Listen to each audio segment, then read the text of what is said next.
At the top of this, I do want to apologize for basically since the start of the year we've had a wonky update schedule because of first the Christmas Carol episode and then I got sick last week and it just would have been terrible audio because I'd be like, okay, so Timon, and then we'll blow my nose and cough. Just 8 minutes of trumpet elephant ASMR. Are people into that? I don't know. I don't claim to know what people are into, you know. I feel like nose noises are the worst. I agree with you completely 100%. Sorry, give me a sec. Nose noises. Oh, man, oof.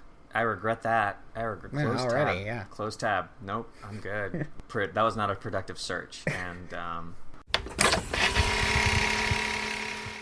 so The Lion King. Welcome to Direct Video. Well, yeah. A podcast where we pair bad movies like fine wine. Movies like fine wine. We can't call these bad movies, especially not The Lion King. Well, we could call one of them not bad, but definitely not. Look, it's not a great movie. It's not like it's going to go down in history as one of the greatest movies ever.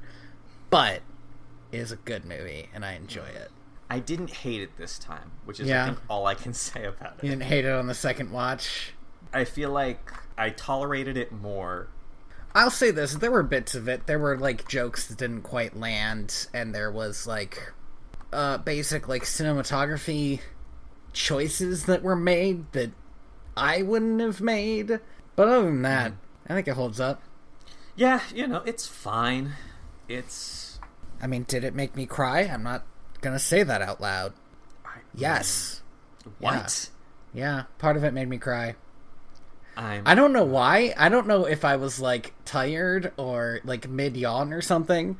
And I had just watched The Lion King, so I may have been pretty primed already. Because The Lion King does make me cry every fucking time, and I don't care who knows about it. But the bit where,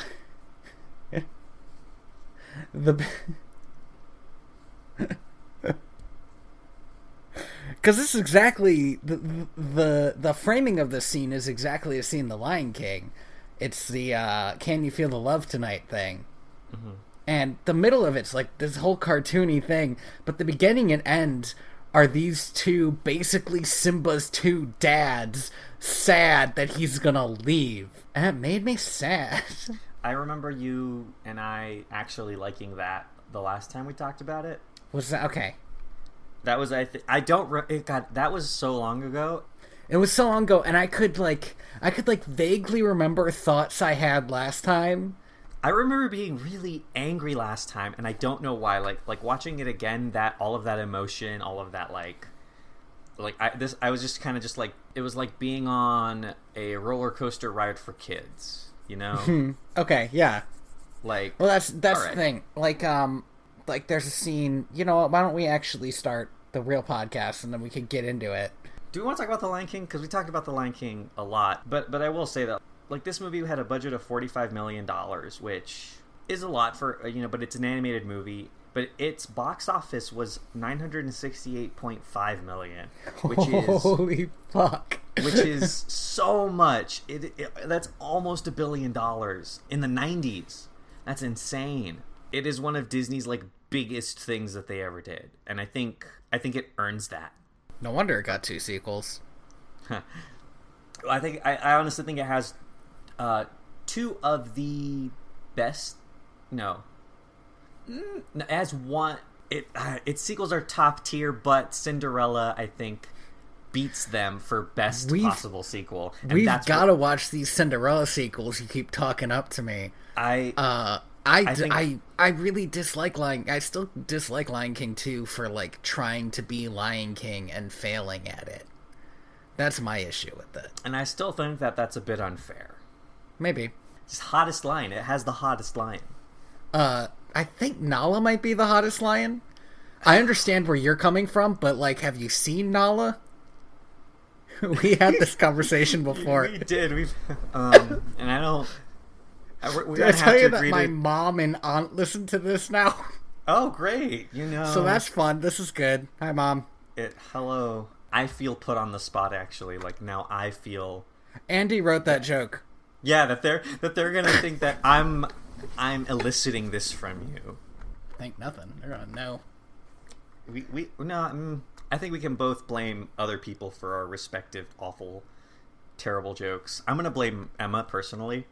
That's fair. Do we want to talk about Lion King? We do talk about Lion King a lot.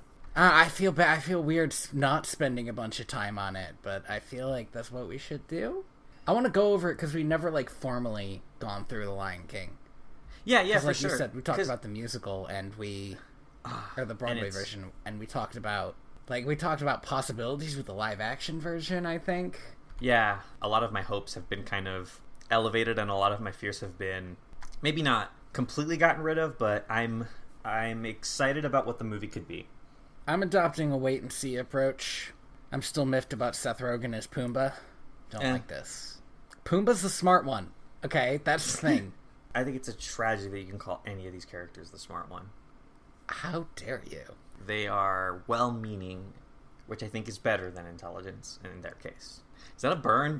Was that a burn? Well, but the okay. I feel like the established connection of Timon and Pumbaa is Pumbaa's actually smarter than Timon, but Timon has this confidence. He's the con man, you know? Yeah, where he acts like he's smarter than Pumbaa. I feel like that's part of the joke of their dynamic. Yeah. Let's go through the Lion King.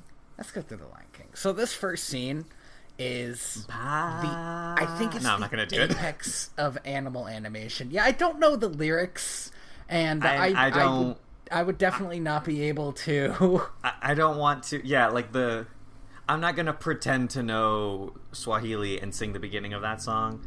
Is it Swahili? Okay. I believe it's Swahili. I have to double check that.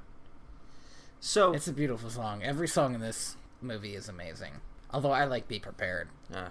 I'm impressed by Be Prepared. That was so dismissive. You're ugh.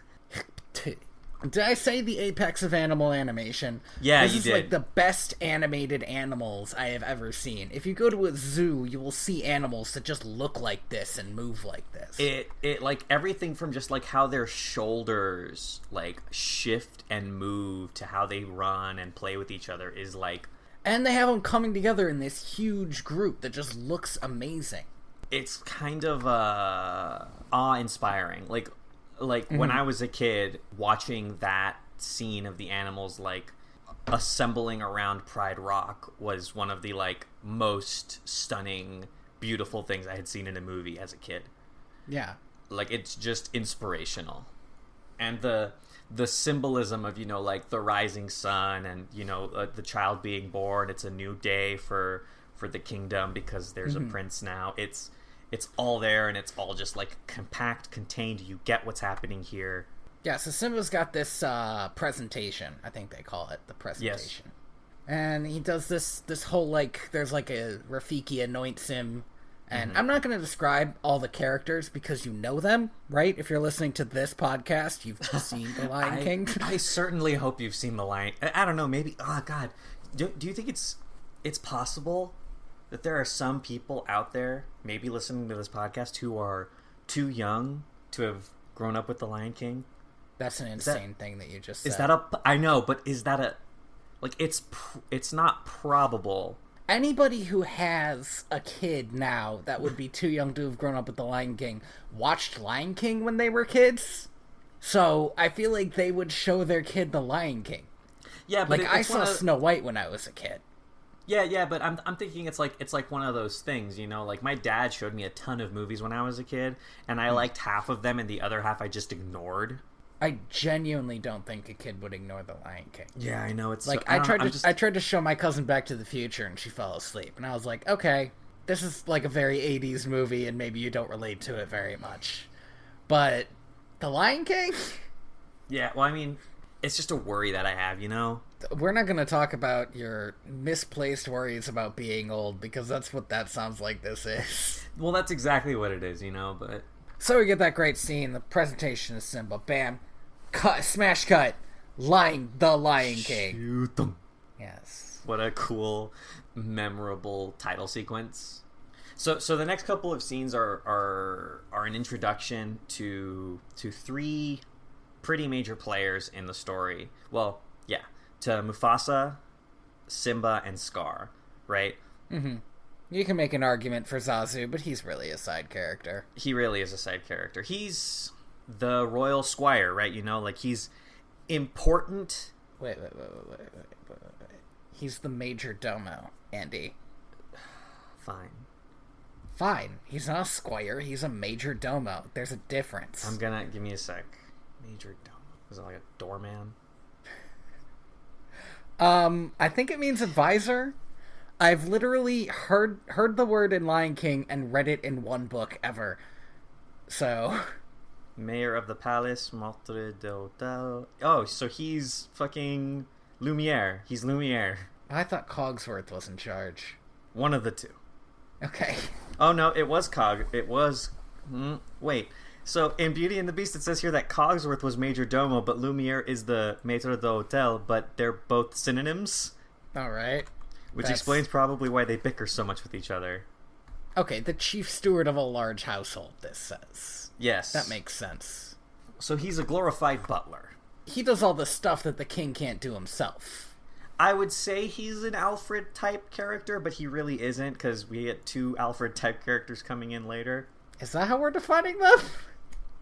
Well, they're like... Okay. All 3 of them together, I think, make 1 Alfred. Not everything needs to be a one-for-one comparison with Batman. I think Alfred is going to be my father figure measurement. Are you 3 Alfreds? But Zazu's never a father figure, though. Yeah, he's like a .01 Alfred. This is stupid. Zazu's Morning Report does have a lot of stupid animal puns in it. And I love it, but I'm glad it's not in the movie. It stops the plot in its tracks. It's pretty good. I enjoy it. I told the elephants to forget about it, but they can't. I have a question. Yeah. We see Simba running and going to get his dad, who is sort of laying above all the lionesses. He and Sarabi are laying above all the lionesses, and Simba wakes him up because they're going out for their, like... He has promised Simba that they're going out today, and it's pretty clear that he's taking him out to start teaching about, like, what a king is and what a king does, and the fact that he is going to die someday, which is a conversation I personally have never had with my father, and I'm okay with that. Well, but your father's not a king, right? That's true. Now, my father is a king. And I can say from experience, you got to have this conversation at a very young age, you know, in case of things like assassination attempts. Yeah, some kind of murderous uncle or hyenas. Yeah, a war, or maybe some famine. Wildebeests. Religious smiting. So my question is here, where does Scar sleep? Oh, but doesn't he sleep inside of Pride Rock? Like, underneath it? Does he? Like, sort of like behind? Yeah, like I don't know. There's like a cave under Pride Rock, isn't there? Maybe. Scar just hangs out there? Yeah, he's basically in the basement. That's a clear fancy. I'm remembering that look of betrayal that Mufasa has, like he never saw this coming when Scar goes to kill him. I gave you a house. You put me in the basement. Like, if these two fought like regular brothers, this wouldn't have happened. So, Mufasa is showing Simba the Pride Lands. You know, he's like, everything the sun touches... The light touches. Will be yours someday. Or some such. I don't know, like, the scene does a really good job of, like, showing us the father-son relationship that Mufasa and Simba have in a very short time span. It's gotta be in a short time span. This dude is living on he's time. Living. Oh, man. But he gets the morning report, and then Zazu tells him that there are hyenas in the Highlands, and he has to go chase them out. And he leaves Simba alone. So Simba goes to his other potential father figure at this time. His Uncle Scar. This is one of the great things about Disney villains. Like, you know Scar's evil. He is, like, positively oozing with contempt. It's so delightful. Scar is so good at being evil. Excuse me for not leaping for joy. Bad back, you know. Every syllable that comes out of his mouth is preloaded with what feels like decades worth of loathing.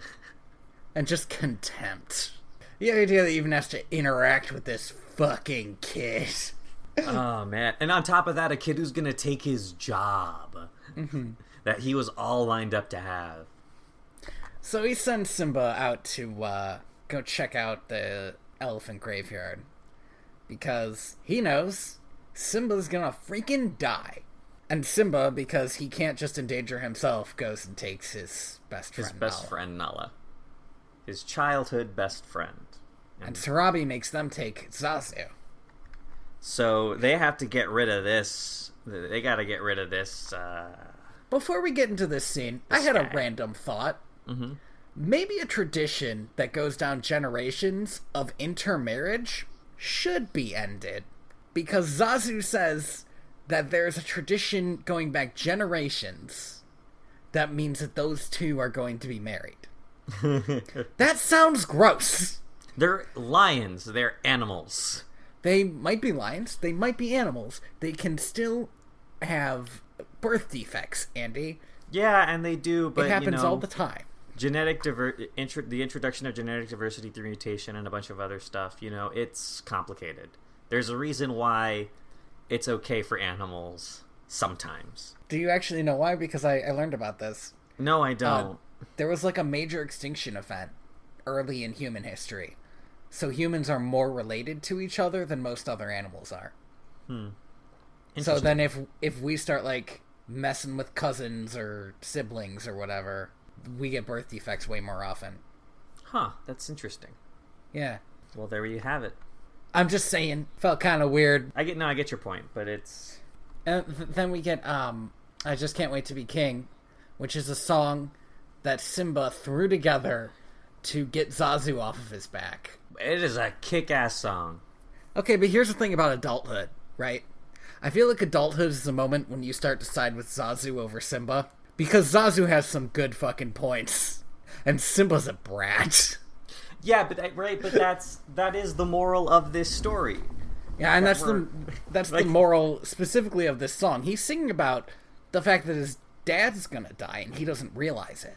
It's interesting, right? Like, kids focus so much on the positive. Right, that they're able to kind of just like ignore to Simba, being an adult is being independent. It's being able to go where he wants, do what he pleases, and no one can tell him no. And that's such a like childish way of thinking about anything. But it also sets up like all of the morals that Simba is going to have to learn by the end of this movie. Like, being an adult means being independent, but being independent doesn't mean those three things. It's a tough lesson to learn, and I think this song, while like it's such a like fun and uppity and bumpy song, like as a kid, it's priming you for these lessons that he's gonna have to learn. So they lose Zazu underneath what seems to be a kingdom of animals.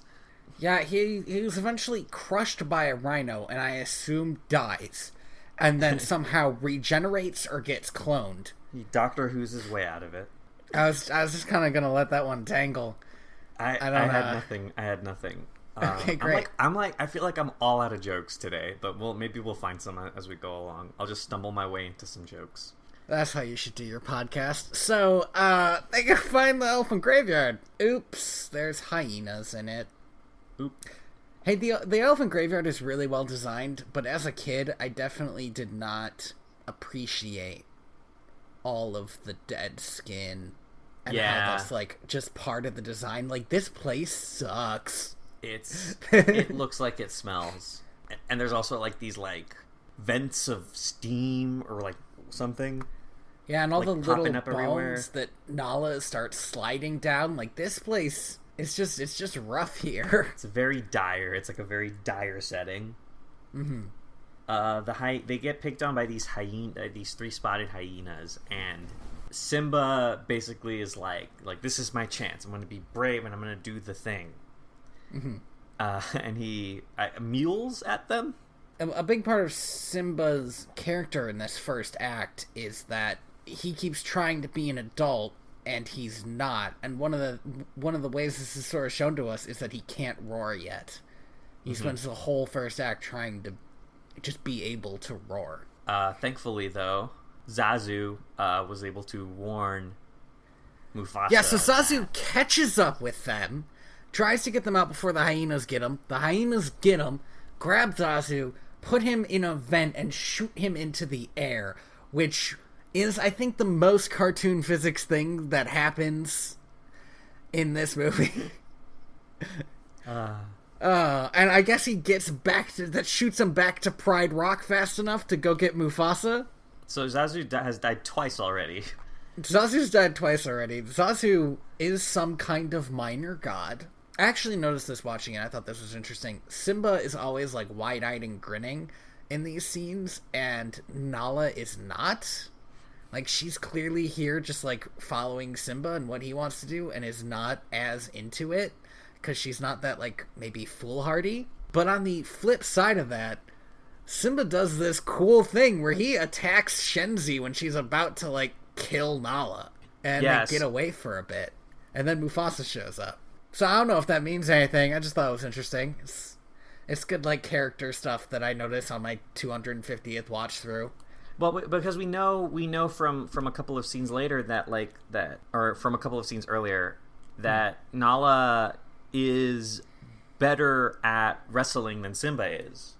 Mm-hmm. But when it comes to being in a position of being in actual danger, right? Like Simba has the kind of naive optimism to act. So they're both kind of like balance each other out. He's got this great unearned confidence. That was a line in the most recent Good Place episode, and that's what it made me think of when I saw that. Mufasa shows up. He gets Simba for like a sit down father son chat, and there's that great scene with the paw print. Everybody loves that scene. Oh yeah, that scene is utterly fantastic. Great imagery. And he tells his son for the second time in a day that he's going to die. Like, for the second time that day, he's like, son, I'm gonna die. I do like the implication of how he phrases it, which it's not like just it's not I'm going to die. It's more so when I'm gone and you have to step up and be the king and be a leader. All that's going to be left are the lessons that I've taught you, the lessons that my father taught me, the lessons that his father taught him. Like, and all of it through this like metaphor, right, of like the great kings of the past watch over us from the stars. It was really interesting that he decided to do that, though, because what Simba asks is, we're always going to be together, right? Mm-hmm. And I feel like most parents would say yeah in that situation and like leave it at that for a few years. But you're probably right. I mean, the whole time he's trying to teach his son how to be a king, how to be responsible for a kingdom, and the importance of responsibility and the importance of remembering the lessons that he's being taught, you know, like internalizing them. So then we go see what the hyenas have been up to, and it turns out what they've been up to is regicide. Yeah, or attempted regicide. Scar has tried to get them to kill Simba, and it didn't fucking take. So now he's like, you know what? We're gonna go for gold here. Would you please? We're gonna go for gold here. We're gonna kill Mufasa. And he does this whole great evil song. It's amazing. It's my favorite song in the movie. What's your favorite song in this movie, Andy? Definitely Hakuna Matata, you know. Okay. Chill. Just go with the flow. And I don't have a lot to say about this scene, but it is a very good use of an evil crescent moon. Yeah, it is. It really is. And you know, now that I say that out loud, the sort of parallelism between that and the beginning of the movie, which is the rising sun, that's also very good. Yeah, he's casting a dark shadow over a once bright kingdom. Dang, though. Fucking so, symbolism. Simbaism. All right, stop it. That wasn't worth that. Okay. I know. I'm laughing because I know it makes you ashamed. It does, though. So Scar takes Simba out to fucking die in a canyon. He's like, stay here and definitely don't move. I'll go get your dad. Scar's got the perfect plan. He knows that Mufasa will do anything to save Simba, so he leaves Simba at the bottom of a canyon. He's like, your dad's got a special surprise for you. What's the word he says? Father-son thing. He uses a word to describe it that's like very foreshadowy, and I forget. Oh, he says it's to die for. Yeah, that's it. It's to die for. Yes. I love Scar. But the plan is get Simba to the bottom of the canyon, and the hyenas will stampede the wildebeest, because all the wildebeest need to stampede is like a few people trying to eat them, which is fair. And then Scar will go get Mufasa, and Mufasa will die trying to save Simba. And there's a lot of moving parts in this plan, but the most important factor is it can't really be traced back to Scar. Yes. Scar is very good at pretending to be worried.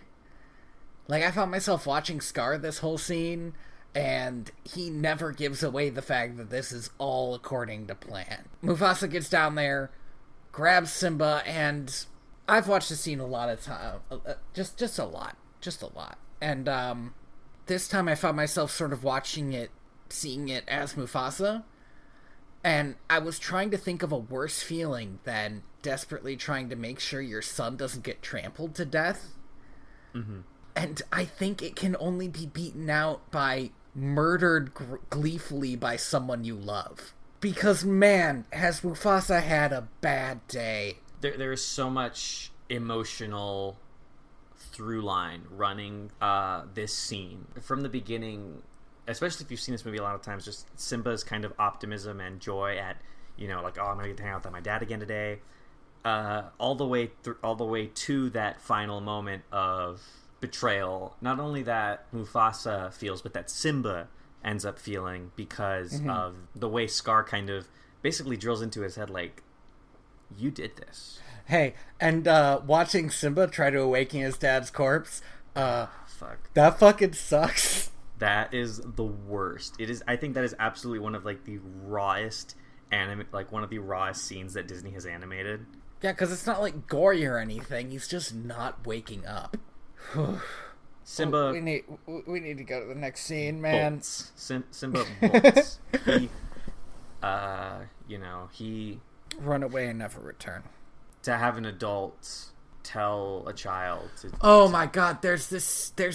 Okay, so there's this moment when Scar says "run," that Simba looks at his dad. Yeah.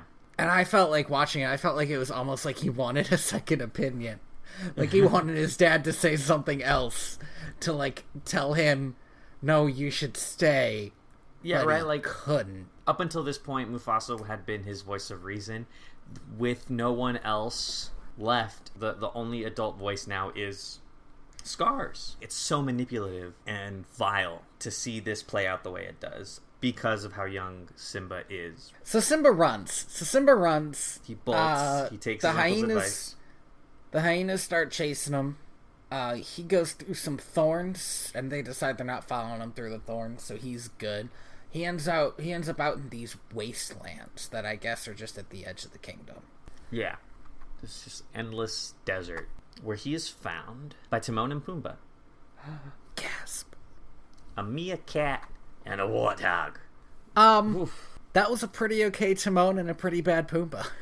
Pumbaa's difficult, right? Like, I don't think Pumbaa has that accent. Like, I felt like you kind of tried to give him like a Boston/New York thing going on. I don't know what Pumbaa has. He has gas. Cool. Hey. That was a good joke. Your disdainful applause is what makes me feel bad, right? You know that, right? So, Timon and Pumbaa save Simba, and... Well, they don't save Simba, right? They find Simba. And at first they save they're Simba like, from being eaten by vultures, Andy. No, they don't. Yeah, they do. They scare away the vultures under false pretenses. But then they save Simba. Like, they pick him up and go get him water. That's saving him. There is an entire conversation as to whether they should save Simba, and they decide as to whether they should leave this lion out to die. Can we keep him or use him as insurance, as protection from the other large and toothy animals? That's not what that means. How dare you, monster? No, listen. I'm not saying that Timon and Pumbaa are bad people. You know, they're looking out for their own self-interests. Timon's kind of a bad person. I'm just saying that at this moment, they see Simba as an asset, and it's only at the end of this scene where they start realizing, oh, he's like us. Anyway, they save Simba. They splash some water on him, get him going again. And Simba starts to wander off into the desert again, so they start singing Hakuna Matata to convince him, I don't know, to stay, or to just, like, not be so sad. It's kind of a mixture of those things, right? Like, Timon and Pumbaa, Timon's kind of rationale is, you know, you gotta put your behind in your past. No? I'm like really tired. And meanwhile, I just know every line from this movie. So... Yeah, I don't watch this movie, I don't think, nearly as often as you do. I mean, I haven't seen it since the last time we did the podcast on it, but I used to watch this movie all the time. I think the movie that I used to watch all the time was Toy Story. That one I pretty much know line for line. Okay. So yeah, like, basically they're imparting their lifestyle onto this kid, you know, like why focus on and worry about things you can't change when you can just live with no worries? Hakuna Matata, baby. Which I personally this year am all for. You know, just chill, go through life as it comes, as it hits you, and just take it in stride and eat bugs. I think that's a big part of it. I don't know. Here's the thing. Mm-hmm. I have. I don't know. I don't know, man. What did I do to you to? Not you. It's the idea of living with no worries. Right. It's a hard sell to me because there's so much that you should rationally be worried about. Yeah. And I mean, Timon and Pumbaa, they feel like the only thing they can do is not get eaten, so then they don't get eaten. But as Simba grows, and I guess helps them grow, it gets to be... Simba has this great destiny. He's supposed to go out and save the kingdom he abandoned, and they can't let him do that alone. And them having worries leads to, you know, the end of the movie? The good end that we get? Living with no worries, taking each day as it comes and living a happy life is a childish way of looking at the world. I'm not saying that, like, people should spend every second of every day focused on all of the terrible things that they should be worried about, but there's something to be gained about at least taking the lessons that you learned from the past, internalizing them, and learning from them, and acting on those things. But that's a different thing, though. That's what Rafiki wants. That's not what Timon and Pumbaa think. And that's exactly it, right? Is Timon and Pumbaa are appealing to this childlike... this childlike idea that if I run away far enough, my problems will be gone. And that's simply not the case. I think Simba needs this very strongly. Not only is he unable to face his problems as he is at that point, but I think there is something to be said for ignoring a problem that is so big that if you don't get some distance from it, it will destroy you. No... It's a tough... Maybe not ignoring. Maybe ignoring's the wrong word, but you get what I'm saying. Like, you need to... It's a tough balance, but at some point you have to grow up. Yeah. And I think that's where the tension in the middle of this second act comes from. Speaking of which, Simba grew up halfway through, or most of the way through Hakuna Matata. I fucking love fucking teenage Simba with his weird mullet. His fucking awkward phase hits him so hard. And then is gone. He's the dopiest looking lion. in the stage play. Just because this was my favorite part of the stage play, because in the stage play, in the Hakuna Matata scene, they have like little kid Simba swing across the entire stage on a vine, and then for the bridge of the song, when it's his turn to sing again, an adult Simba swings back out, lands in the center stage, and then leads the dance number for the rest of the song, and it is one of the most fun things to just see happen on stage. That's really cool. I like that. And I'm going to be talking about the stage play in one other scene that the stage play does super fucking cool. So the big change happens in Simba's life when he meets Nala again. And he meets Nala again because there's no food back in the Pride Lands, and she says she went to find help, but I don't know if she's... Okay, let me lay this down for a second. There's a deleted scene that is in the play where it turns out she leaves because Scar starts hitting on her, and you know what? Good decision, Nala. You can do better than that guy. And I think in the deleted scene, it's also like not until then that it's revealed that he was working with the hyenas. Like, it's not until she's adult that the hyenas start showing up at Pride Rock, and then she leaves. But anyway, the point is she left because there was no food, or because she was kicked out, or because she needed to find somebody to get rid of Scar, for whatever reason.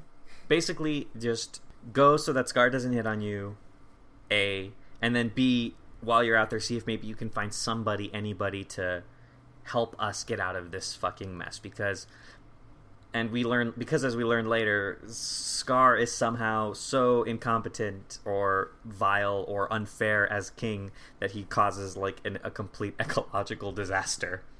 Yeah, and I believe you told me that in the play it's more spelled out that it's mostly because he's letting the hyenas overhunt, or making the lions overhunt for the hyenas. Yeah. And we sort of, you can sort of put that together in the movie, because they call them poachers, and Mufasa keeps talking about the circle of life, which, you know... Yeah, and how Scar doesn't care about, stuff like that. But it feels like that, like, a little bit that tells you why that happened was just not there. It's just cut out. So, we meet Nala because she starts chasing down Pumbaa, probably because he looks delicious. Couple things about this. One... warthogs, they're fucking mean. Warthogs are massively like terrifying. They're the last thing a lion wants to eat. And disgusting. I think giraffes. You don't want to eat warthogs or giraffes because they'll freaking kill you. Same with hippos. Hippos are absolutely vicious. There are some like bison that kind of look like Texas Longhorns. Mm-hmm. And they'll just fucking tear up a lion. I feel like pretty much every animal, I think, has something about it that makes you just not want to fuck its day up. Except meerkats, they're basically you can toothpicks. take out a zebra. Zebras are assholes. What are you talking about? But a lone lion shouldn't be going up against a lone warthog. It's probably not a good matchup. God, but I love this scene because it's a great chase scene, even though both these characters are established as like not quite regular animals. They both move like real animals, and it feels good. Mm-hmm. And then Simba goes and fights her, and it's like, oh, it's Nala, and then they fall in love. And here's the thing about this scene. One of the things about this scene, I guess. I really like this whole deal. But even as a kid, I really appreciated the visual storytelling of Simba pinning Nala, because we see like twice that their relationship is kind of defined as her being like better than him at wrestling, and that just feels like a like, I don't know, she's letting her guard down, or giving him a degree of control, and it's like this good visual storytelling in this cute Disney scene. It's interesting because like these two people are obviously in love with each other and have a dynamic, but at the end of the day, Nala needs Simba to come back. Right, the stuff that she symbolizes for him. This is actually, there's a line in Lion King 1.5 which is amazing. Pumbaa says, he can't express his feelings and she has commitment issues. And, like, yeah. Like, Simba expressly won't tell her why he decided to run away from his problems. And could she feel any more abandoned than she does when her best friend dies and at the same time everything starts going wrong at home? And I think you were like on your way to saying this earlier, but you might have stopped yourself. She represents everything that Simba has spent like the last entirety of his life trying to forget. It's interesting the way they frame the scene, right? Because he sees her and like anything, right? The first thing that he sees is his great friend, but with that also comes, you know, remembering all of the things that he left behind, remembering the fact that his father died, remembering that the feelings that it's his fault. All of that comes back with Nala. So when she tries to talk him back into going back with her, there's this need that he has to keep running away from the problem. And he does. He leaves. And then we get everybody's favorite monkey, Rafiki, who comes to show him the error of his ways. Let me tell you a story. Last week, my brother was in town. And we went to the zoo. And I was told by a volunteer that even though they call Rafiki a baboon in the movie, he's actually a mandrill, which is not a baboon. Yes. And it took me considerable effort. Oh, so much effort not to say that Rafiki actually says that he's not a baboon in the movie. And I did not say this to this high school volunteer. Oh, you would have been such a piece of shit. I know. Actually. Let me stop you right there, child. Person who knows nothing about the life or the Lion King. Let me learn you a thing. Oh, God. Let me explain to you the errors of your ways. But I actually looked up the mandrill because I was curious about that. They were thought for a long time to be baboons, and they're just not. They're just not in the same genus. They're very, like, ugly-looking things. Yeah, but also, like, kind of pretty. Like, they had pretty colors, but, like, altogether, it's kind of like they got a weird look going for them. Yeah. Anyway, Rafiki has this great scene where he tells fucking Yoda's all up in Simba's ass. A lot. He does. He Yoda's all over the place. We get this. We get the mirror. We get the reflection sequence, which is good. You can tell a good Disney movie if there's a good reflection moment. Mulan. The Little Mermaid. Pocahontas too. Fuck. Shit. Oh man, the symbolism, right, of the kings of the past, like watch over us from the night sky, is really great, but it doesn't really hit you until, like, you know, like Mufasa himself, like, is just in the sky, which is such a, like, deeply beautiful moment. And in the movie, it's like this amazing, it's like super well animated, and I love it. But in the stage play, the stage play does something amazing where Simba, like, on the ground, like, runs his hand through, quote unquote, the water. Then these blocks up in the air are spinning around, and like if you look closely, they're being carried by these dancers, and they basically align themselves, glowing, into this, like, facsimile of a lion's face. And then it starts speaking to him from, like, the heavens in this, like, booming over the entire the speakers of the theater, and it's, like, so intense and so big. It's so massive on stage. It's a lot. It's very heavy, both visually and just kind of, like, emotionally. Right. And one of the things that you can do in a stage play that you can't do in a movie is, like, you know exactly where your audience is. Yeah. And you know exactly how engaged they are at this moment, and how to sort of reel them in and make them, like, feel like a part of it. More than a movie where, like, I could have been watching this on my phone. it's a different dynamic, right? You have a different relationship with your audience. This is where you get the famous line, "You have forgotten yourself, and so you have forgotten me," which it's a re-emphasis of the earlier lessons that Mufasa was trying to teach him, right? That all that is left of people when they're gone are the things that they teach us, and by running away from his problems, by forgetting, he has forgotten the things that his dad taught him when he was a kid. And that was all he had left, are those memories. By running away, he has unintentionally left behind the person he wanted to grow up to be, which is his dad. That's the trigger that he needs, though, right? Like, it's what eventually gets him to realize, I can't keep running away from my problems. Now, eventually, he starts running, like, right then. He just leaves. Yeah, he just immediately starts running towards his problems, which maybe take a day, psych yourself up. He's still Simba. He's still Simba, right? He has that, what was the word? Unearned confidence. Unearned confidence. Even in this moment of, like, doubt, he has that unearned confidence. Mm-hmm. So Simba goes back. He goes back home. Nala, Timon, and Pumbaa join him. They're all like Assassin's Creed into Pride Rock, I guess. Simba just walks up to Scar and fucking knifes him. That's the end of the movie. Done.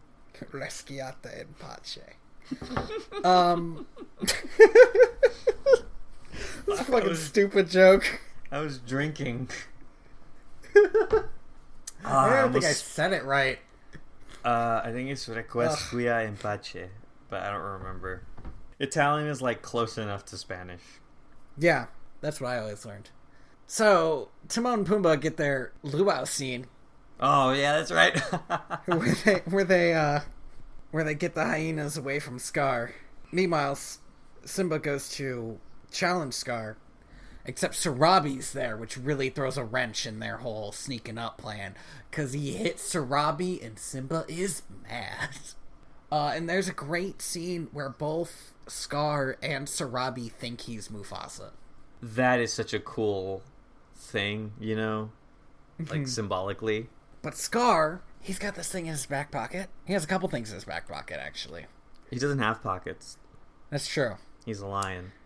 Scar is not somebody who does not have backup plans. What he has is like a couple hundred hyenas. So that's good. That's like pretty good. Yeah. And it's alright. But our understanding is that the lionesses are tougher than the hyenas, and if they went 1-for-1, the lionesses would probably win eventually. Especially if they're like led by Simba instead of just like uprising. Simba has like a party-wide buff that he provides. Exactly. Yeah, there was another time where I was gonna make a D&D joke and I didn't. I'm glad that you were the one to pop out with one. The other thing he has is Simba's self-doubt, which he has been nursing since the moment his dad died. And he basically convinces everybody there that he murdered Mufasa and then goes to push him off a cliff. But here's the thing. Here's Scar's fatal flaw. He's been waiting to take responsibility for Mufasa's death since the Stampede. This is the one thing he actually accomplished. He's a bad king. But he did manage to kill his brother, and fuck, he is proud about that. So he tells Simba about it, and that makes Simba make him tell everybody about it, and again, he doesn't seem all that torn up about it finally getting out. But then that makes the whole this whole standoff turn into an all-out brawl. And if you can call it a brawl when everybody's biting each other. Oh, and that's the thing, right? Is like Simba easily defeats Scar. Well, Scar won't fight him. When they're together alone, finally, after Rafiki and fucking Zazu and Timon and Pumbaa and the lionesses have chased off the hyenas or are fighting them in a different part of the rock. Pride. When he's alone with Scar immediately gives up because he can't take Simba in a straight fight. But then he fucking cheats because he's the bad guy. And hey, you know what? You remember Swan Lake 2? I try not to, but yes. Swan Princess 2, rather. This is a good version of the scene where Derek, the fucking dipshit, was the dumb quote tricked by the most obvious thing, the most obvious trick I've ever seen in my life. By this, like, what do you call it? Just this fucking minion dude. What was his name? I don't fucking It was remember. Knuckles. Oh yeah, Knuckles does a chuckle. It's Knuckles. But this is like a much better version of it. Simba decides he's going to let Scar live because he's not a murderer. But he does say run away and never return, which is like the biggest middle finger that you could give to anybody in that moment. But then Scar does turn on him, and even though it seems like Simba's like half expecting it, he does not expect to get just a face full of fire. Then they fight, and Simba wins, and Scar gets torn apart by hyenas. Simba didn't spend all of his childhood and one love scene getting tossed around by Nala without learning anything. He tosses Scar off the edge of Pride Rock, and Scar survives. To be maybe killed by hyenas and maybe burned to death. It's unclear. Maybe both. Yeah, there's... It does not end with him living, that's for sure. He has finally lost all of his clout. Mm-hmm. With the hyenas. With the hyenas. Heck, with everybody. I mean, he had been running that kingdom for Simba's entire childhood to adolescence, so, like, he'd had clout, but now it's gone. And we get it's raining. We get the scene, all the fires are going out. The rain's putting all the fires out. Simba roars and sort of reunites everybody. And we jump forward a few months or a year or two, and Simba, Nala, Timon, Pumbaa, and Zazu are all on Pride Rock. And Rafiki brings out the new child, which is definitely a boy. But I think we talked about that a bit in the Lion King 2 episode, so we don't need to talk about it. So now we gotta go way back to before the beginning. Fuck off. Lion King 1.5, also known overseas as Lion King 3 Hakuna Matata. It means no worries. This fucking movie. God, you know, I said earlier that I felt fine watching it, but like, I'm sitting here and I'm thinking about it, and it's just, fuck. It's like a super good movie, huh? Sure. Let's go with yes. Best movie 2004. It's such a good movie. I think it was 2004. Anyway, it's so good. Here's the thing. I can't believe first scene in this movie, good it is. They do set the tone immediately. Yeah, they. So I don't want to do this anymore. Andy, all right, we've watched way worse movies than I this. know we have. This movie isn't bad. It's just boring. How dare. I would rather this movie be bad. Alright, let me lay something down for you, Andy. Mm-hmm. When my aunt told me that she had started listening to the podcast, she did so literally by texting me the words, "Porpoises are heroic, everybody knows that." And I did not remember what that could possibly mean because I have not listened to that episode because editing it made me really sad because the first part's funny and the last half is depressing. And, Andy, this isn't a depressing movie we had to watch, okay? I know. It's get your head out of your ass, Andy! All right. Let me try to, okay, so what do you want from me? Do you want me to be mad about this movie or not? Or I have nothing. Loosey-goosey, do what feels right. Do it in the moment. I'll start us off. The tone is set immediately with this movie because we start. It's the beginning of The Lion King. We get the I don't know what word that is or series of words. The Swahili introduction. Yes. And then Timon starts singing over it, and then fast forwarding, and we sort of zoom out to like an MST3K Timon and Pumbaa sitting and watching The Lion King. And they start arguing about, like, Timon wants to see the parts where they're in it, and Pumbaa's like, oh, we gotta watch from the beginning, and they decide they're just gonna watch their story. So then they go back and we get to Meerkat Manor, which I say because I remember referencing Meerkat Manor a lot the last time we watched this movie. You definitely but did. I don't know what references I made. Well, nobody's and ever I cannot hear remember it, right? anything about the show. I just remember that this scene reminded me of Meerkat Manor a lot, and that I then talked about that a lot. We talked about Meerkat Manor. Like, I had you pitch the show to me, essentially, for about 15 minutes, from what I remember.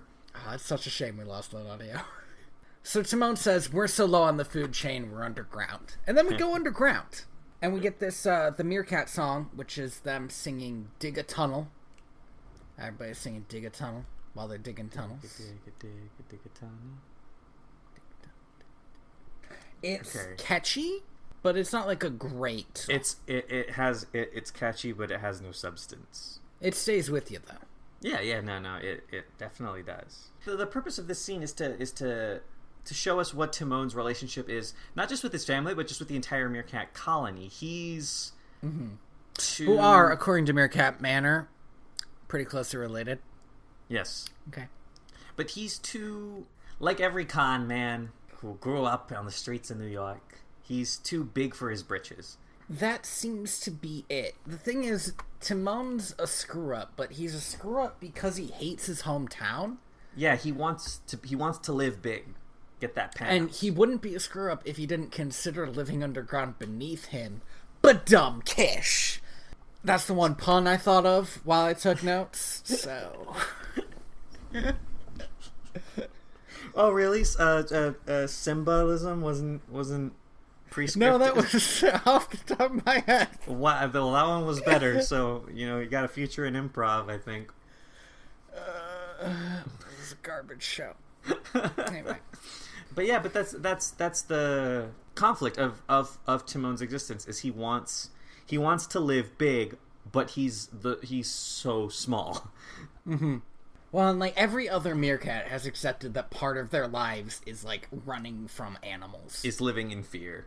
Yeah, and he won't accept that. And it's part of what makes him a giant fuck up. It's part of how he destroys a tunnel. And so now they have to like, that's super dangerous. Now they have to redig a bunch of tunnels. And we should say, because people don't know the characters in this movie, we do meet Timon's mom and Uncle Max. And Uncle Max. Yeah, she goes by Ma. And Uncle Max, both of whom are played by like fairly big name actors. Uncle Max is an older comedian. Yeah, Jerry Stiller. Yeah. And Julie Kavner. And his mom is Marge from The Simpsons. Yeah. She's overbearing. It's sort of referenced that this might be why Timon is so kind of fundamentally broken by comparison to to the other meerkats. And Uncle Max it looks like he might be the oldest meerkat ever. Just ever. And that age weighs on him because he is alive because he has managed to run away for so long. He didn't get to the age that he is by daydreaming and thinking about who knows what and going who knows where. No, he dug his tunnels, he stayed underground, he earned those years. Wow, that was depressing. And yet the thing that seems to have made him older single-handedly is Timon's antics. That's possible too. It's possible he's just prematurely gray. Yeah. They decide to put Timon on somewhere where he could do the least amount of damage. Sentry duty, yeah. Sentry duty. All he has to do is yell when something comes to eat them. That's it. Well, this is one job. I'm gonna be stopping this a few times because everybody knows the one-liners in Lion King, but nobody knows the one-liners of this movie, and some of them are really good. Some of them are, in fact, really good. There's a sort of mirror scene of The Circle of Life where Timon's mom tells him that everything the light touches belongs to someone else, and he says, "But when they die, they become the grass, and we eat the grass, right?" And Uncle Max says, "Not exactly. We can't digest grass. We're grass intolerant." And then at another point, he says, "Applaud now, sonny boy, but try clapping when you don't have any hands." These are good moments. And I will say this about this, particularly the early parts of this movie, although it's something that is still done later, there are a lot of unnecessary meerkat close-ups. Something that could be a wide scene is taken to just somebody's face, and I'm not sure why that decision was made. But it happens a few times, and it kind of bothered me. Yeah, this movie is about as competently directed as The Lion King 2. You know, they make some weird framing decisions. Yeah, it's like a lot of the sequel movies you watch aren't very competently directed at all, and it's not that bad, and it's well animated, or like at least as well animated as you could expect. Yeah. It's just like technically not amazing. Yeah. Anyway, yeah, they put him on sentry duty. He pretty much immediately breaks into song. This is the second and final original song of the movie, which is also something that kind of bothers me. That they use other songs the rest of the movie, but they're not original. Well, no, they had some reprises, I believe, to some of the other songs, don't they? I think it's not until the very end. There's like a Dig a Tunnel reprise. But the other stuff is like, you know, Can You Feel the Love Tonight, Hakuna Matata, The Lion Sleeps Tonight, but not original stuff. And I thought that was meh. You know. Yeah, maybe they didn't have the money for a bunch of songs. That's fine. It's a real shame that they couldn't fit any of the amazing soundtrack of The Lion King 2 into this one. Inupendi, with a passion for girls sweet. I hate that song is in my head forever. I love, because you hated that song so much when we talked about the movie, and yet it seems to be the only thing about that movie that stuck with you. That's why, like, that's part of why I hate it, Andy. Anyway. It's a good song. Anyway. So divine, he sings you lose your mind as he sings this fucking song about how he's gonna, like, find some place great where he won't have to be eaten. Yeah, he's gonna find his own paradise. And the place that he imagines is pretty much like the actual place he finds, which is a little bit on the nose, but whatever. It's a comedy, right? It doesn't have to be funny. But then, because he was singing instead of watching, the meerkats get attacked by the hyenas. And because this is a sequel and not an original movie, there are no fatalities. None. And then that was something we almost talked about at the top of the episode. There's a certain tone that is set here that stays the same because it's a sequel. Mm-hmm. Everything is a little bit less dire. We know where these characters have to end up. Well, but even these side characters, from a storytelling perspective, Uncle Max could die here. But because of the type of movie we're watching, we know he's not gonna. Yeah, exactly. The immense fuck up that is almost earning the honor of killing what seems to be world's oldest meerkat. Basically has all of Timon's cousins want out. He's gone. Like, they want him gone. He's caused too much trouble. This was the last straw. Yeah, they used to want him dead, but now they only want him gone. That was a Portal reference, I think. Yeah. So that's where I'm at today. Oof. The height of comedy in 2008. Fuck, that was 10 years ago. By the way, this movie came out in 2004. That's 14 years ago. Just want to throw that out there. Okay, so everybody is, like, real pissed at Timon for almost getting them all killed, and Timon decides, he makes a decision, it's time to leave. And his mom doesn't want him to, but she's literally the only one who doesn't want him to. Yeah, everybody else is pretty much okay with this. Mm-hmm. He meets Rafiki, who, I guess, just occasionally wanders over to the Meerkat Manor and just hangs out. Okay, here's the thing. So, like, when Timon meets him, he's at his tree, right? Yeah. But later he's just like over there. and he's explaining to Timon's mom, who he knows, apparently. Apparently. Like, he goes over for tea sometimes, I guess, or whatever. You know what, that would be good. Because it's never explained why he's there, or if they know each other, like if they just met, and he was like, hey, I met this meerkat. I assume he's there because he's hungry. Wow. Dude. Aren't mandrills carnivorous? I mean, I think they're omnivorous. He, like, wandered over to get himself some, like, meerkat quinoa, and I don't know what quinoa is. Okay. And then was like, hey, I met your son. Great. It really doesn't make any fucking sense, but it's whatever. Well, the way they treat Rafiki is he is wherever he needs to be in that scene. Already the magical character, you know, but now he's... Yeah, now he can teleport like Gandalf.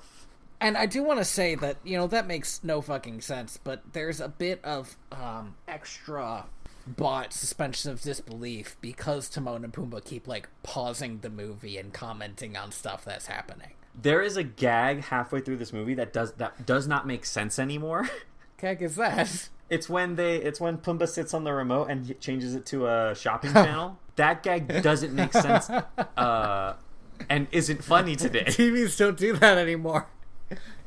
Yeah, and not only that, but it's such a shitty quality, right? Before like, they changed to digital, it's still analog. To the digital. Oh my god. So I think I mentioned last time we watched it that I'm so mad that gag doesn't work anymore because it's a good gag. And Pumbaa's fucking response to it is like just a weird, great throwaway line, which is, I thought it was a brownie. Rafiki tells Timon to look beyond what he sees to find Hakuna Matata. And Timon decides to take this literally. And looking beyond what he sees Pride Rock. So he decides to go to Pride Rock, starts traveling. Pumbaa sees him, and they meet up, and he starts traveling with Pumbaa because Pumbaa talks about how animals lose their appetite around him. And Timon assumes it's because he's vicious, and he is a warthog, so that makes a certain amount of sense. They travel together, and Pumbaa proves himself, 1, somewhat educated, and 2, very needy. Mm-hmm. At least, if not educated, then at least knowledgeable. He's got some good ideas. He knows the word insectivore. Somebody had to have told him what that means at some point.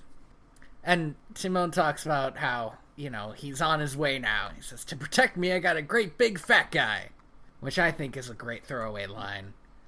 They spend some time on it because Pumbaa pauses and asks him if he really thinks he's fat. So yeah, you really think I'm fat?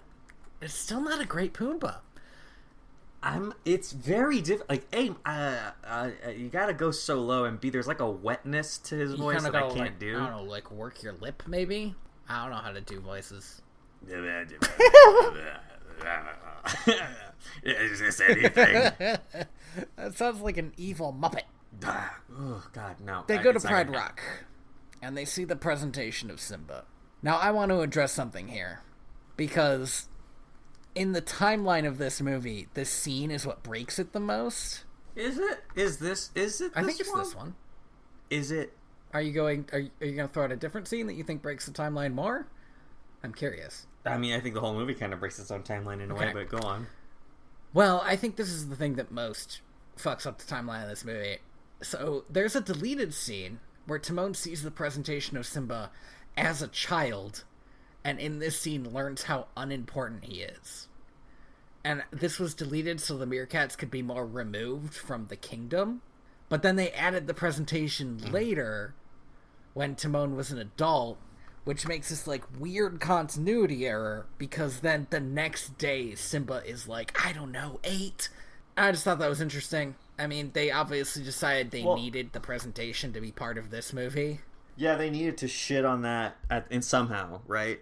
The way they... Yeah, yeah? Look, They really filled this scene with hot air. Here's something I'm going to say about this movie.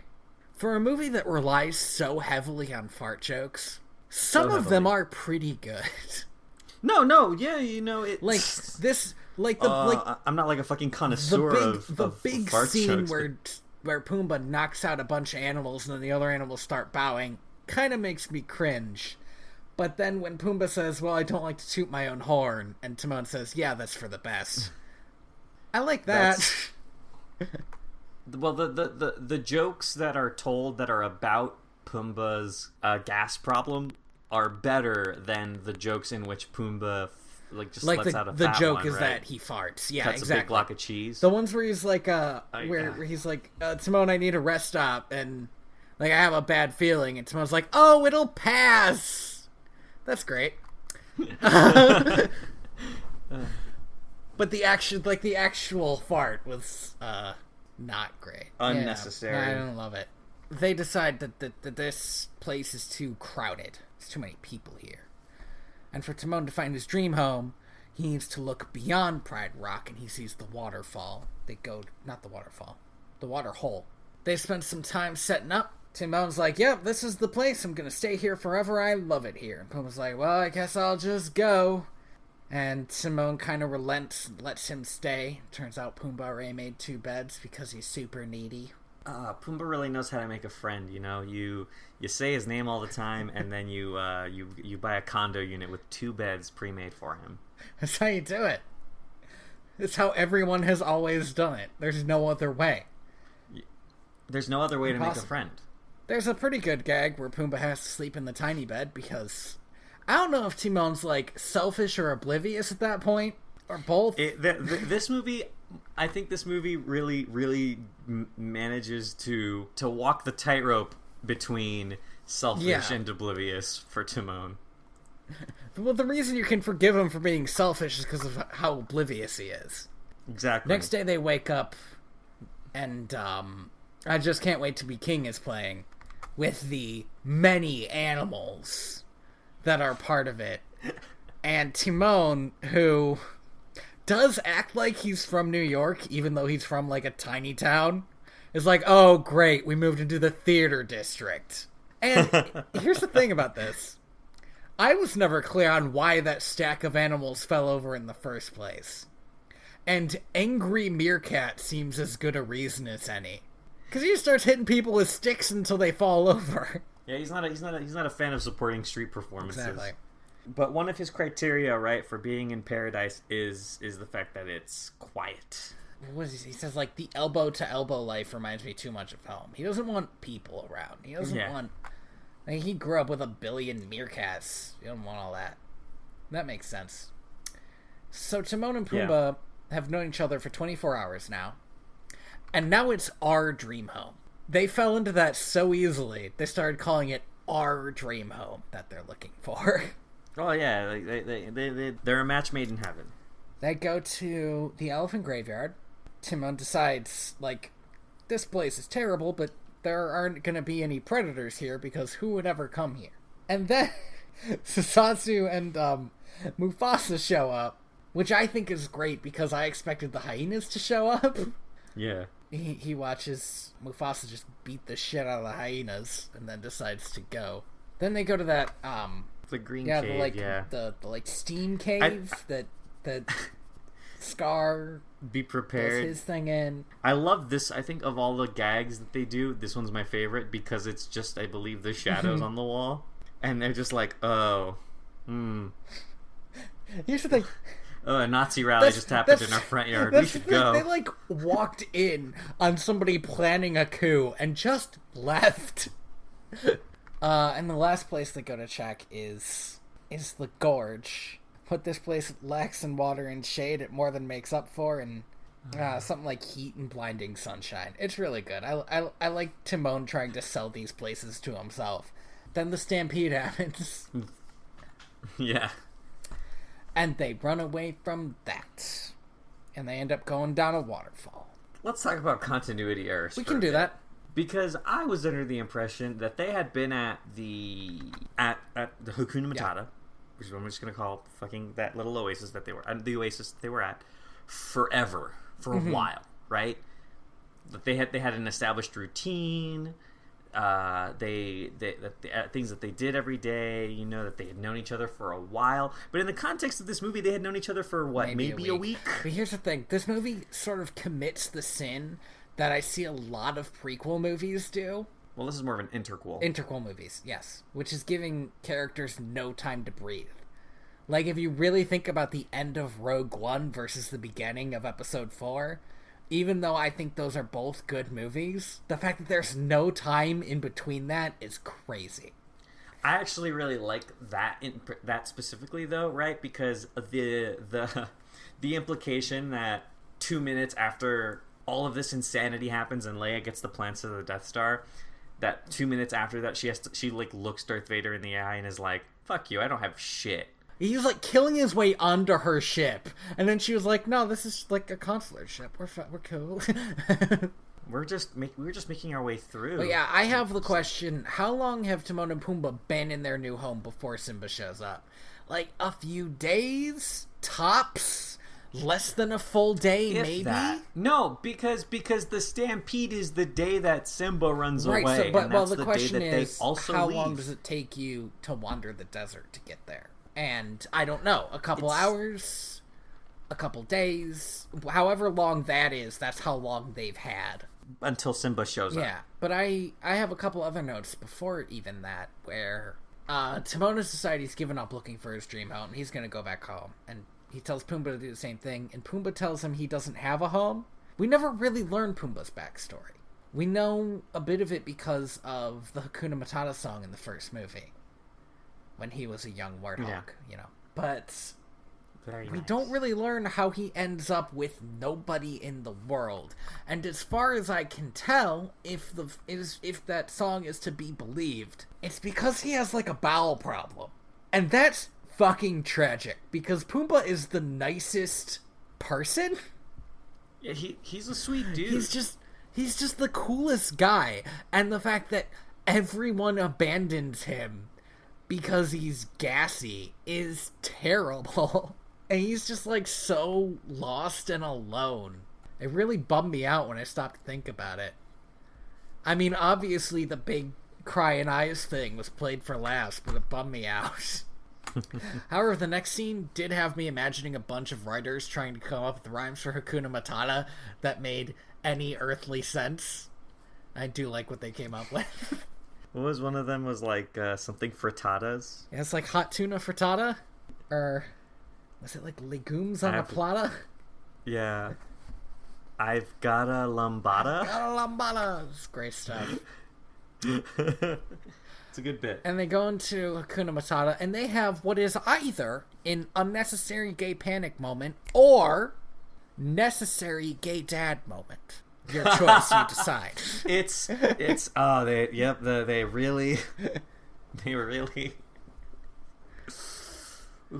really flip a coin on that one. They do a Lady and the Tramp thing with a worm. Anyway, then we get to Simba. They lock eyes and they lock lips and they realize maybe we're meant to be together forever. Maybe we're going to raise a son someday in a day, maybe a couple hours. I'm not ready to have kids the next day. Oh shit. So we get a parenting montage is what we get. And it's a montage between these two songs, The Lion Sleeps Tonight, and a song that must be called Jungle Boogie. Because as far as I can tell, that's the only lyric in that song. There is a song called Jungle Boogie on the soundtrack list, so Okay. I really like this parenting montage because it kind of shows us that Timon is feeling the weight of responsibility for Simba, while Pumbaa keeps a cool head in all these situations where he's in danger. But at the same time, Timon's the one Simba keeps going to when he needs something. I definitely talked last time about how this movie really goes into what it must have felt like for these two dudes who don't fucking know anything to suddenly be raising a kid. It's kind of a great movie about two dads once you get there. Yeah, it does take a little while to get there. I'll say that. But that is my favorite part. I also love the line, "I'm gonna get old walking across this thing." Because that's just yeah. It's a good meta joke. Mm-hmm. We should also mention again, teenage Simba just looks like a fucking. Well, the other thing is, just before we get to that, one guess as to what he had a nightmare about. Rough times in The Lion King. But yeah, then we get to Simba's awkward phase, which, as it turns out, was awkward. a lot of that egotistic streak going on, but he just also looked like a fucking tool. Couple things about this scene. Since it's an eating contest between Timon and Simba, because Timon doesn't want Simba to have, like, outclassed him, and they're eating snails, and the music behind it is... Do you know what music this is? I don't know. It's the music in, like, every Western, and I know it has a name, and I can't remember it. Is it the good, the bad, and the ugly? It might be. That, like, whistle. The like, whistle. That was very good. Thanks. I've been doing it since I was 4. Yeah, but here's the thing about the scene. So Simba ends up winning, and it goes into sunrise, sunset, which we will get to because I love that scene. But Timon can almost eat more than an adolescent lion, which is pretty impressive for such a small creature. Although by the end of it, he isn't that small. I don't know. That belly goes away pretty quick. Yeah, it does. He's got a fast metabolism. I have written in my notes that the sunrise sunset scene is both hilarious and amazing, and then in capital letters, but somebody won't get it. Because somebody on this call, who hosts a podcast with me, has not seen Fiddler on the Roof. Still haven't seen it. And does not appreciate this good scene. I didn't even remember it. And I don't even know what you're talking about. I know! Watched this movie like a couple weeks ago. I was like, fucking, I don't even know what sunrise, sunset. What is that? What? Yeah, no, I don't get it. I still don't get it. So basically, maybe someday. Classic song out of a classic musical/movie. The musical is classic, and then so is the movie. Unforgettable, some might say. It's the wedding scene. Maybe the first wedding scene. I can't remember if there's more than one wedding scene. They might only do one wedding scene, and then the other daughter gets married too. Fine.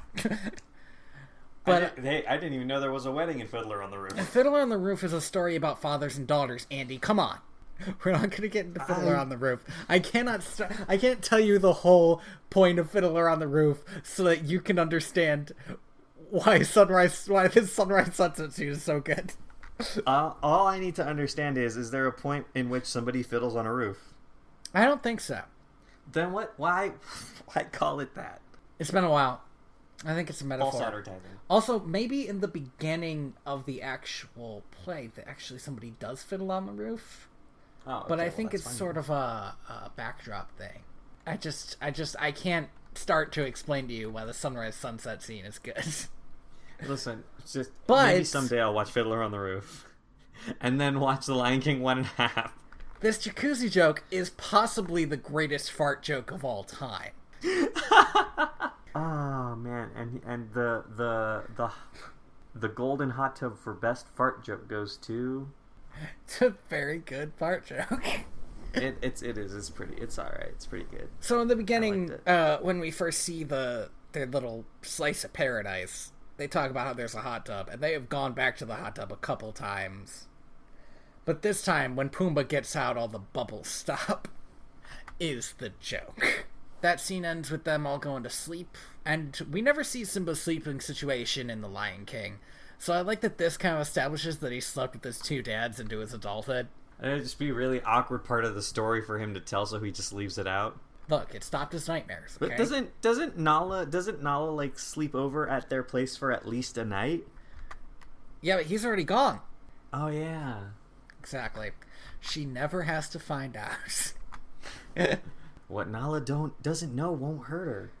And it's a different culture. It's not that weird, maybe. It's a different culture that's also basically college. So like it's fine. You didn't sleep in your parents' bed in their bedroom until you were an adult. Me neither. Okay, you joke, but like genuinely different cultures do that, and I don't want to like stomp on other people's cultures. No. Yeah, I guess. I'm just saying, like we have a couple international listeners, which is crazy, and maybe they're just bots. I don't know. That's. But I want to be sure. Yeah, it's weird. It's weird for me. Like the moment I turned 18, I was out of my house. I understand. But that's because I'm a free spirit stallion of the Cimarron. Stallion of Cimarillion? No, it's a Cimarron. It's a Cimarron. It's a type part of the Great Plains. Oh. How dare you? So we get that "Can You Feel the Love Tonight" scene, which we already pretty much talked about. It's really good. You know, it's a good dad moment. It's a good dad. A lot of good dad moments in this movie. Then we cut to the next day. We get a scene that I like because it does feel like something that could have happened in the original Lion King, which is Timon and Pumbaa having to hear about actually what happened with Scar and Simba again from Nala. Yeah. And Timon says, "Be a deer and just skip to the part about Simba. Not that your childhood wasn't fascinating." But basically, Nala runs off to go after Simba.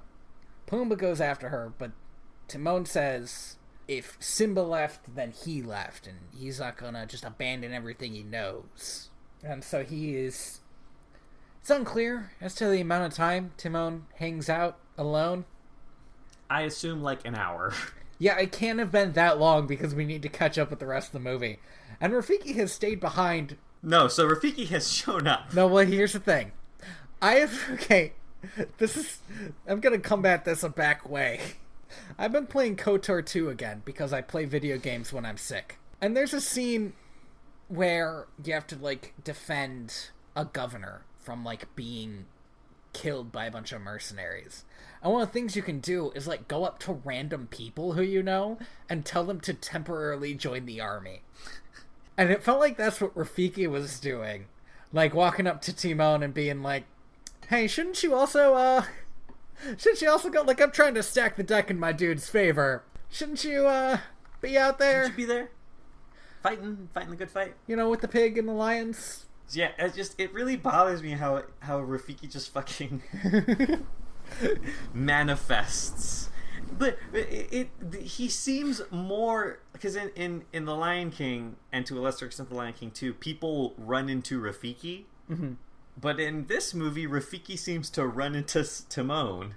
Well, if you think about it, I mean, the first time Timon did run into him, this time he would have already been there because he spent the night convincing Simba. I like the idea that he hangs around just to make sure nobody else needs convincing. He manages to convince Timon that... Well, Timon convinces himself. Well, yeah, so Rafiki says nothing and Timon convinces himself. Which is it's a pretty fun scene.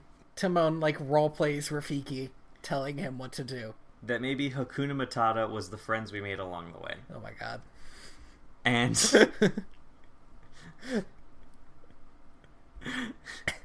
Oh my god. Okay, so... we go to... I can't believe that's the moral of this fucking movie. Mm-hmm. Fuck this movie. This movie's amazing. We go to Pumbaa, who is doing that run through the desert that Simba does. I forgot about that. And then Timon runs past him because he's doing it super slow. And he tells him he was giving him time to catch up. And they go catch up to Simba, and it cuts to the hula scene. But it skips the hula scene and then keeps referencing it, which is a cinema crime. They should have just kept that scene. Maybe they didn't want to do the same joke as the other movie, but the fact that, like, the whole time he's still in the hula skirt, I felt like meant that they should have kept that scene. They really should have, because it's kind of a continuity, just in terms of, like, they've already spent the whole movie referencing other bigger scenes, right? Mm-hmm. Why not this one? It's weird. Well, they do reference this scene all the time, but then they, like, just don't actually show it. Yeah, but, yeah, weird. It's very odd. Timon and Pumbaa like run from the hyenas after the luau. We get a fart joke, which I found disappointing because my favorite Timon and Pumbaa scene in the first movie, is when Pumbaa just kicks everybody's ass. Oh yeah, and they changed it, so now it's a fart joke, which is fine, I guess. It's fine. So then, Timon's mom and Uncle Max show up. Okay, so I have a question here. How long has Timon's uncle and mother? How long have they been away from home? Years? Or do they just, like, go searching every once in a while for Timon and, like, go back home? Like, do they go on the anniversary of his leaving? Or when they hear that a tunnel has collapsed somewhere, do they go out and check? That must be him. My boy. Yeah, that actually makes sense. That actually makes perfect sense. that they heard about, like, oh, a bunch of animals fell on a bird. That must be him. My boy. They overthrew the king of the Pride Lands. That must be him, my boy.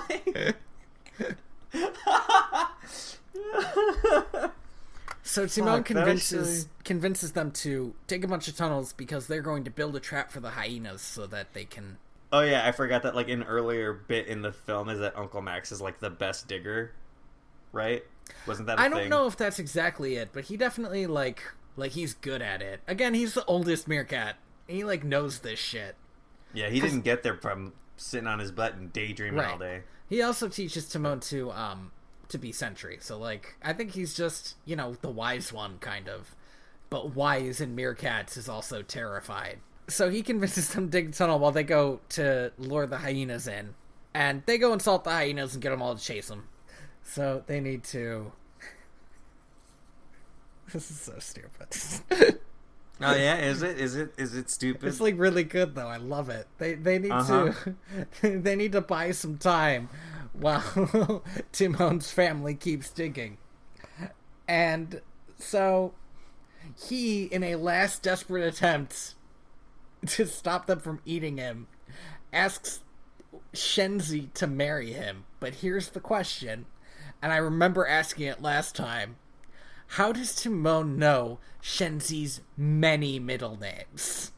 Because she's got, like, 7.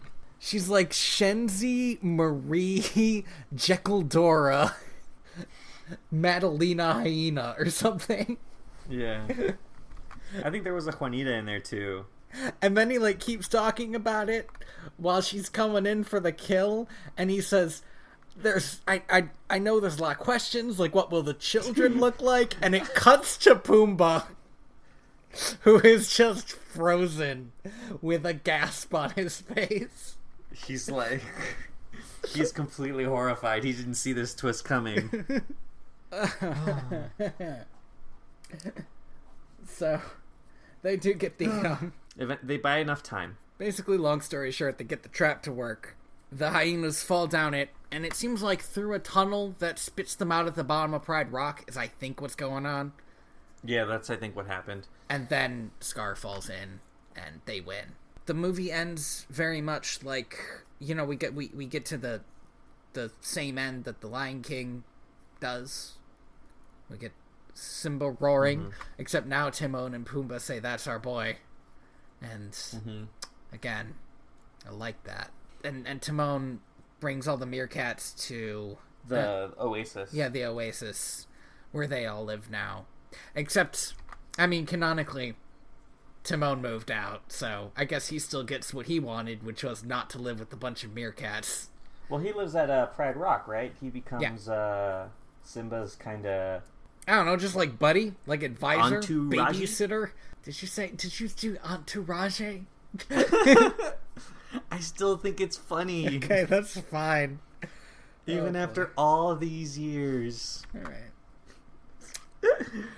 And the movie proper ends in this almost Mel Brooks joke. Where I am to understand that Pumbaa's fart empties a theater full of Disney characters. And that's it. That's the movie. What'd you think? I still think it's bad. That's disappointing. It's a very good movie. Everybody should watch it. It doesn't make instead of Simba's Pride. Or, you know, everybody could watch a good movie like Simba's Pride. It's a bad movie. It really isn't, though. Isn't it though? No, it's not. Andy, think about it like this. Do you really think it's a good movie, or Yes. are you building everything off of your insane sexual attraction? Okay, wait. Okay, wait. Wait. I am not sexually attracted. I am not sexually attracted to Kovu. Okay? I just appreciate... I've been editing podcasts for a while. It's real easy to cut a knot out of a sentence. Let me dig my own hole, right? Don't put me in one. I apologize. I just appreciate that Kovu for a lion is very attractive. I still think that The Lion King 2 is a better film. That's really because troubling. it has a point. It has a point for its existence. How dare you? Oh, I'm sorry. I guess you don't like a story about two gay dads raising their beautiful lion baby. If this movie was more than just 1/3 that, I would have liked it. Oh. How dare? I don't know. Like, it's not bad. If you're gonna watch a sequel to The Lion King for some reason, flip a coin. Okay. If you like bad comedies, watch The Lion King 1.5. If you like bad romances, watch The Lion King 2. I don't think The Lion King 2 works as a bad romance, though. It's a thing. You're right, because it's such a good romance. You're like, what? Bland. How beautiful their love is. Okay. So thank you for listening to Direct to Video. VHS? VHS? Oh my god! Season 2. I forgot. Oh, got me good. I've been your host, Tony Robusto. And I've been your host, Andy. Actually, The Lion King 2 is the best. Reyes. You can find me on Twitter at royalty_valens. You can also find me at my website, lionking2isthebest.com. Andy has admitted that he has died on hills that many would consider valleys. And I think this may be... Lo, though I walk in the valley of the shadow of death. Oh my god. I say The Lion King 2 is a good movie. Oh my god. Fuck me, man. I don't know. Go find me on Twitter at TheaterBats. Sorry? And where can they find all your other stuff? I was going to say thank you, Andy, for that beautiful interruption. I have a comic that you can find at spreadbutcherevents.org. Today's comic, Everybody's a Sloth, so that's nice. Oh, that is nice. That sounds very pleasant. There's a link in the description to my Pokemon fanfiction, which you can read in its entirety. And you can find our podcast and some extraneous content at direct2.video. We got a lot of cool stuff there, like a teaser that I actually really like. I keep on thinking that I should make an updated one with shit from more recent episodes. Yeah, I mean that one was we have more than I think double the amount of episodes we've done. I think since you released that. That one was the 3 first episodes. Yeah. So, whew. Whoa, weird to think about. Yep. And you can find our theme song, Penguins on Parade, by Lee Rosevere on Music for Podcast 3 at freemusicarchive.org, I believe. Yeah, I think that's it. That's also in the description. If you Yep. are super lazy and just want to go click on it, I'm not going to judge you for that. I'm sometimes lazy. And while you're being lazy and just clicking on stuff, you can go to iTunes or Google Play or Stitcher or one of the places you love to get your podcasts and leave us a review. Your local podcast watering hole. Make it a 5-star review because you love us. I think the way search algorithms work, it could be any kind of review. We just want those reviews, honestly. I want a 5-star review, Andy. Don't take this away from me. I don't want to limit, right? I don't want to bias our if you want to give us a review, just give us a review. And if you don't want to give us a review, give us that review anyway. I want to bias them. Give us a 5-star review. What are you talking about? If their only option is to give us a 5-star review, what if some of them are like, oh, well, then I'm not going to give them a review? No, give us that review. We'll take it. I'm not picky. I just want attention. Oh, boy. Okay. I'll tell you what, we can give you attention. If you send it to us, we'll read it on the show. Because we might not see it, because, like I said, we have listeners in other countries, and I don't know how to find stuff like that.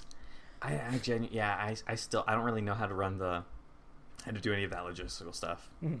Next week we'll be watching Cinderella 2, Dreams Come True, Oh God. and Cinderella 3, A Twist in Time. Okay. Oh, okay. He said next week. I cannot stress enough how much this one's going to be 2 weeks away. In 2 weeks. Sorry. Let me do another take. No. It's good. It's good. I'm the ghost of John Smith. And possibly the ghost of Tony Robusto. Oh man, only can watch 3 movies. No, thank you. Oh boy. Okay. Most other podcasts watch 1 movie.